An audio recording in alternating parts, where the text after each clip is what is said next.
Hi everyone, today in front of me I have the Xiaomi 12X smartphone, and in this video I'm going to show how you can set up an Opera as your default browser on this device. So in order to do that, you gotta open up settings, look for apps section, then tap on manage apps category.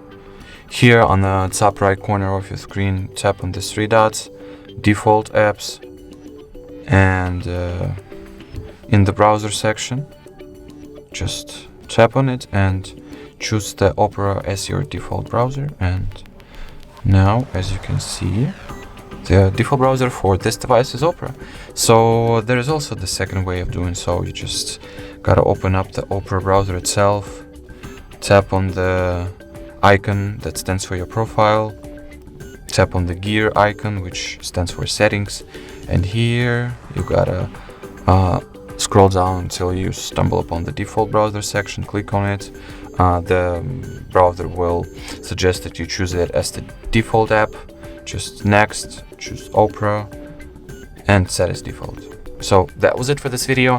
Thank you so much for watching, and bye bye.